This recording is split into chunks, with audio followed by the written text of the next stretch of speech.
Hey, my name is Instructor Willson.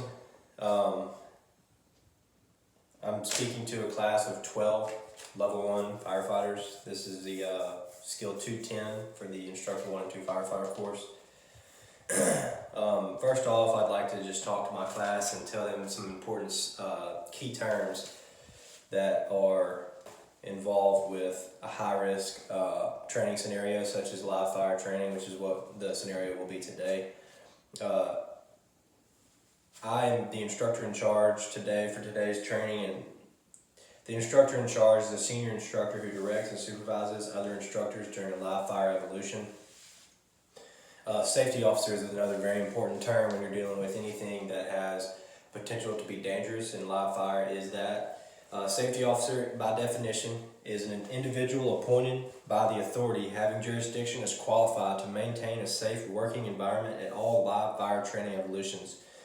Whenever you're working with live fire, you also have to have someone that can control the fire, turn it on and off, and that's the ignition officer. And that is an individual who's responsible for igniting and controlling the material being burned at a live fire training. And these definitions are here right in front of me. Another very important thing when you're dealing with any type of training that can be dangerous or has the ability to exert someone is a rehab area, rehabilitation. So the firefighters can go and rehab and get water and get their energy back. Water supply is another very important thing. People need to have places they can go designated that have hydrating stations.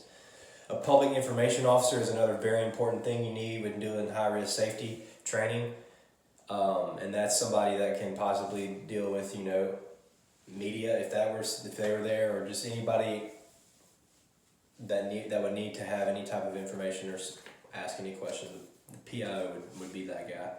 It's important to have EMS on standby when you're doing a type of dangerous situation. It's also important to have an incident action plan if something were to go wrong, and it's important to have emergency evacuation signals. And I will upload this to the email so that this can be seen and not just heard from me. Alright, so I'm going to get into a safety briefing before we begin our training in the live fire scenario. I've kind of typed up a safety briefing. I'm just going to read it out to the students. And this will also be uploaded in case they need to go back and look at it if they have any questions. Hello class, my name is Instructor Willson. I'm just going to read straight from my sheet. I'm a firefighter with the Ridgeland Fire Department. Our safety officer today is behind the camera. Her name is Willson. She'll be the safety officer for the training session. So today we will be conducting 2 live fire training scenarios. There will be, since I have 12 students here, I'll divide that up into teams of 3. I'll have 4 teams of 3, so that equals 12 of y'all. So there will be 4 teams, 4 3-man teams. 1 instructor will be assigned to each 3-man team, maintaining the correct student-instructor ratio of 5 students to every 1 instructor. That's the safe instructor ratio to students. A safety officer, which is Willson, will be assigned to oversee the operation 1 team at a time and will be carrying her own radio. The safety officer will be overseeing the instructor that is in charge of each team, as well as the students conducted live fire training. I will be incident command and in contact with every person involved in the training session. Every firefighter will be equipped with an operational radio for safety measures. The first scenario will be a fire in a bedroom. So y'all have a fire in a bedroom. You'll go in on your selected pattern. I'm thinking here that we'll go in on the unhinged side of the door and follow a left-hand pattern around. But unknown, there will be possible victims, unknown on the amount of victims, just know there are possible victims. The second will be a kitchen fire, and unknown victims there as well. These are all going to be single story. Both scenarios will have a 3-man team doing an interior attack while on a left-hand search pattern. Kitchen fire, bedroom fire. Victim or victims will be removed out of the last known exit using an extremity carry. In the event of an emergency, the safety officer, which is Willson, will notify me the lead instructor of the situation, and a response will be initiated. A RIT team or rescue intervention team will be in place at all exits to ensure the students are removed from the buildings as quickly as possible. In the event of bad weather, all training will be delayed until a later time. If myself and the safety officer believe the inclement weather will pass and training can be safely conducted later in the day, that may be the plan. If weather does not look to be safe enough that day, live fire training and the training date will be pushed to another date.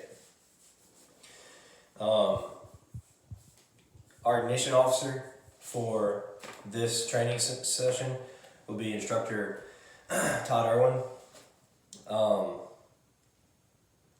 If anything were to go on, Todd Irwin has the ability to stop fire or, create fire. So there are a couple grading elements for y'all as students that y'all will need to show us as instructors to get full completion for this skill. And the grading elements will be, whenever you get up to the door, you need to check your nozzle. So you need to go from full fog to full stream to make sure your nozzle is working properly. The door must be checked for heat. Don't just check on the handle, check from top to bottom for heat. Students must enter on the unhinged side of the door. So that's the opposite side. If you look here, here's the hinged side of the door. Students will enter from this way. Students are required to stay on their knees. You have to stay on your knees unless you can see your pattern or unless you can see the floor. If they cannot see floor pattern, students must maintain on their knees. Fire must be extinguished properly, and the way we properly extinguish fire is from the floor up. Fire starts at the base almost every fire, so you fight fire from the floor up. Any victims found must be removed using an extremity carry and take them to the last known exit, and that just saves y'all from having to do a lot more extremity carry than you need to. If you pass an exit, then you're wasting your time and it's less efficient. So take your victims out to the last known exit. Once again, my name is Instructor Willson, and that was our fire safety briefing for our training scenario for today, which is live fire in a bedroom and a kitchen with unknown victims. This will be uploaded to the email in case any of y'all need to go back and look at it. Thank you.